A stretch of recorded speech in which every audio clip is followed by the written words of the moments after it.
खुलुमबाय रायजोफोर, दिनै 10 मे दासिमनि माखासे गोनां खौरांफोर लानानै फैदों। नोंथांमोना भिडिअखौ जोबजासिम नायलांदो आरो भिडिअखौ मोजां मोनोब्ला अन्नानै मोनसे लाइक खालामदो। लोगोसे सानफ्रोमबोनि खौरां लानो थाखाय चेनेलखौ साबस्क्राइब खालामनानै बेल आइकनखौबो अलाव होनानै लादो। अब्ला दिनैनि सेथि खौरां नोंथांमोन होनो लागै आखायाव लादों। बिटिआरआव बर' बिफानि गोथै सह'। भेरगाव खैराबारि बरिगाव गामिनि लामानि सेराव सासे बर' बिफाखौ खास्रि बिस्रियै बुथारना गालांदों। खैराबारि बरिगाव गामिनि सुकुराम बसुमतारीखौ सोरबा सिनाय मोनै दुथाङा खास्रि बिस्रि बुथारनानै लामानि सेराव गारनानै गालांदों। जाथायनि सायाव मिथिनाय बायदिब्ला न'खरनि सुबुङा फोरमायनाय बायदिब्ला सुकुराम बसुमतारीखौ सुकुरामनि न'आवनो बुथारनानै बुद्रु लांनानै लामायाव गारनानै गालांदों। जेराव न'निफ्राय बुद्रुना लांनायनि सिनखौ सिनायथिनो हादों होनना फोरमायदों न'खरनि सुबुङा। बे समाव गुबुन मोनसे खौरां नोंथांमोननो होनो लागै आखायाव लादों। छत्तीसगढ़आव गोख्रों एनकाउन्टार खालामनायनि गेजेरजों 12 नक्साली उदखारि आफादनि गोख्रों दैदेनगिरिफोरखौ गावथारदों। छत्तीसगढ़नि बिजयपुरनि लेंगुरु पेडिया हाग्रायाव DRG, STF, कब्रा आरो CRPF रैखाथि हान्जाया गासै 12 नक्साली उदखारि आफादनि दैदेनगिरिफोरखौ एनकाउन्टारनि गेजेरजों गावथारदों होनना खौरां मोन्दों। छत्तीसगढ़नि CM विष्णु देव साय बिथाङा मैया मोनाबिलिनि समाव खौरांगिरि मेलनि गेजेरजों फोरमायनाय बायदिब्ला मैया मोनाबिलि समसिम छत्तीसगढ़आव बिजयपुरनि गेंगलुरुनि पेडिया हाग्रा ओनसोलाव DRG, STF, कब्रा आरो CRPFनि गासै 1200 रैखाथि हान्जाया गोख्रोङै एनकाउन्टार खालामनायनि गेजेरजों 12 गोख्रों नक्साली उदखारि आफादनि दैदेनगिरिफोरखौ गावथारनो हादों होनना फोरमायदों। मख'नो गोनांदि नक्साली माओबादी उदखारि आफादा माखासे बोसोर सिगांनिफ्रायनो छत्तीसगढ़आव एटेक खालामबोनाय खौरांफोरखौ खोनाबोबाय थादोंमोन आरो गोबां सुबुंफोरनिबो जिउ गोमाबोदों। बे उदखारि आफादनि सायावनो एनकाउन्टारआ माखासे सान सिगांनिफ्रायनो जागासिनो। मैयानि समसिम गोख्रों एनकाउन्टार खालामनायाव 12 नक्सालीनि दैदेनगिरिफोरखौ गावथारनो हादों होननानै खौरां मोन्दों।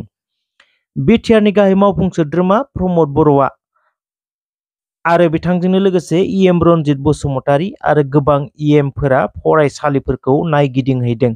फरायसालियाव थांनानै फरायसाफोरजों सावरायहैदों आरो फोरोंगिरिफोरा जेरै फोरोङो बेबायदि फोरोंहैनाय सावगारिखौ ससियेल मिडियायाव नुनो मोन्दों। 50 साननि उनाव दिल्लीनि CM अरविंद केजरीवालआ तिहारनि जोबथेसालिनिफ्राय उदां अख्राङाव फैबाय।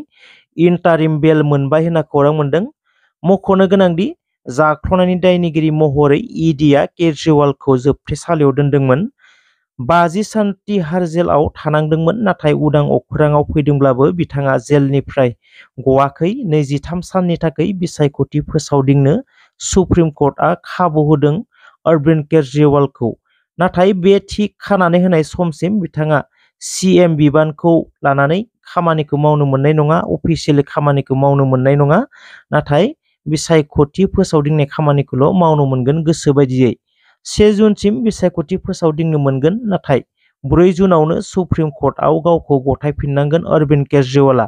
मख'नो गोनांदि अरविंद केजरीवालनि 23 सान फोसावदिंनायाव बिथांनि सायाव माखासे रेस्ट्रिक्शन होनो खावलायदोंमोन EDआ, नाथाय EDनि खावलायनायखौ नेवसिगारदों सुप्रिम कर्टआ। उदाङै गोसोबायदि बिसायख'थि फोसावदिंनो हागोन अरविंद केजरीवालआ। बिसायख'थियाव जेरैबायदि सासेया सासेखौ सोंखारियो, सोरखौबा रायखोमायो, बेफोर गासैखौबो उदाङै खालामनो हानायनि मोनथायखौ होदों सुप्रिम कर्टआ। नाथाय EDआ बेफोरनि सायावनो माखासे रुल खालामना होनो खावलायदोंमोनब्लाबो, नाथाय EDनि खावलायनायफोरखौ नेवसिदों सुप्रिम कर्टआ। गोसोबायदि बिसायख'थि फोसावदिंनो हागोन। मख'नो गोनांदि ED इनफर्समेन्ट डाइरेक्टरनि सायाव हादोरनि गोबां रायजो-राजाफोरा गाज्रि मोननाय फोरमायनायखौ नुनो मोन्दों ससियेल मिडियाफोराव। आथिखालाव EDआ बबे लामाजों थांगासिनो बेखौ हादोरनि रायजो-राजाफोरा नोजोर होनायखौ नुनो मोन्दों, जेराव EDनि बेरेखा बाथ्रा बुंनायखौ ससियेल मिडियाफोराव नुनो मोनगासिनो दङ। बे समाव गुबुन मोनसे खौरां नोंथांमोन होनो लागै आखायाव लादों। बिसायख'थिनि उनाव एबा बिसायख'थिया जोबनाय लोगो लोगोनो BPF राजखान्थि दोलोनि फिरफिलाया बेसेन गैला नामा? MP बिसायख'थिया BTCआव जोबना थांनायनि उनावनो BPFनि बान्दोलजों बान्दोल फिरफिलाखौ हाग्रायाव नुनानै दुखु मोननाय फोरमायदों इउपिपिएलनि दैदेनगिरिफोरा। मख'नो गोनांदि तामुलपुरनि मथंगापुरी पार्कआव बान्दोलजों बान्दोल बिपिएफ दोलोनि फिरफिलाखौ गारना दोननायखौ नुनानै ओनसोलनि सुबुंफोरा इउपिपिएलनि दैदेनगिरिफोरनो खौरां हरनाय लेखानो इउपिपिएलनि माखासे दैदेनगिरिफोरा थांनानै नायहैदों। बान्दोलजों बान्दोल बिपिएफनि फ्लेक्स आरो बेखौ सोर बेबायदि बिपिएफनि फ्लेक्सखौ गारनानै दोनखो बेखौ मिथिया, नाथाय लिडारफोराथ' बेबादि खालामनाय नंखाया, बियो रोखा। पाब्लिक प्लेसआव बेबायदि बेसेन गैयै आरो आब्रुथि गैयै खालामनाया मोजां जायाखै, बिनिखाय बिपिएफनि दैदेनगिरिफोरा बेखौ बोखारनांगौ होनना खावलायदों इउपिपिएलनि माखासे दैदेनगिरिफोरा। बे समाव गुबुन मोनसे खौरां नोंथांमोननो होनो लागै आखायाव लादों। 4 जुननि उनाव नरेन्द्र मदिया 100% गेरेन्टि गाहाय मन्त्रि जानाय नंलिया।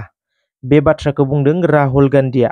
मख'नो गोनांदि राहुल गान्धीया गेरेन्टि होननानै बुंदों आरो लिरना लानोबो थिनदोंदि नरेन्द्र मदिया गोरोन्थियावबो भारतनि गाहाय मन्त्रि जानो हानाय नंलिया। जुदि 100% 2 नम्बर खालामब्लाबो इभिएमआव गड़बड़ खालामब्लाबो नरेन्द्र मदिया 180नि बारा सिटआव देरहाया, बियो रोखा होननानै बुंदों राहुल गान्धीया।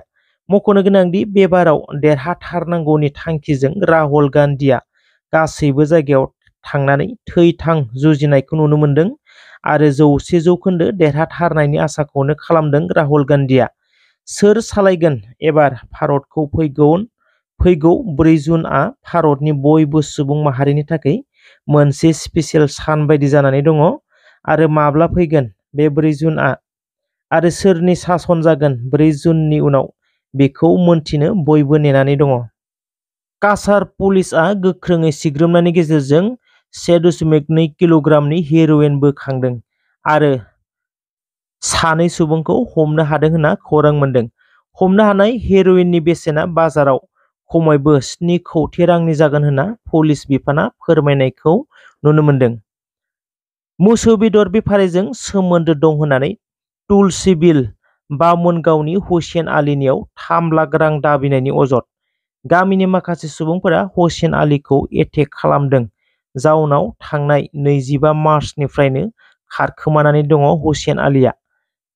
बालापारानि सासे सेंग्राया मोसौ बेदरनि फालांगि मावनानै हमजादोंमोन। बे हमजानाय सेंग्राजों सोमोन्दो दं होननानै गामिनिनो माखासे सुबुंफोरा हुसेन आलीनि सायाव गाग्लोबनायनि अजद लोगोसे 3 लाख रां दाबिदों। हुसेन आलीनियाव 3 लाख रांखौ होआब्ला पुलिसनो हमनानै होगोन होननानै हुमखि होदों हुसेन आलीखौ। बेबादि फासायनो नागिरनाय जाथायनिफ्राय आनज्रायनानै दं हुसेन आलीया आरो जाथायनि सायाव पुलिसनिसिम कमप्लेन खालामबाय होनना फोरमायदों। उदालगुरि जिल्ला अम्बागावआव खुंनाय डेभेलपमेन्ट अफ इउएन एकाडेमिनि लटारि खेलानि बान्थाखौ मैया राननानै होबाय।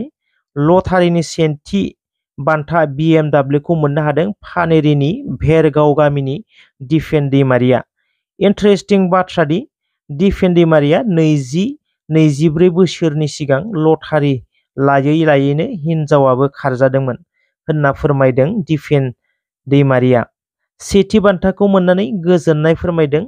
जि समाव साननाय हनाया जाफुङाखैमोन बे बाराव जाफुंबाय आरो जि बान्थाखौ मोनबाय बेखौ मोजां खामानियावनो बाहायगोन, गथ' गथायनि फरायनाय सायाव बाहायगोन, गथ' गथायखौ मोजां गेदेर गोलाव फरायनायाव बाहायगोन होननानै फोरमायदों दिपेन दैमारिया।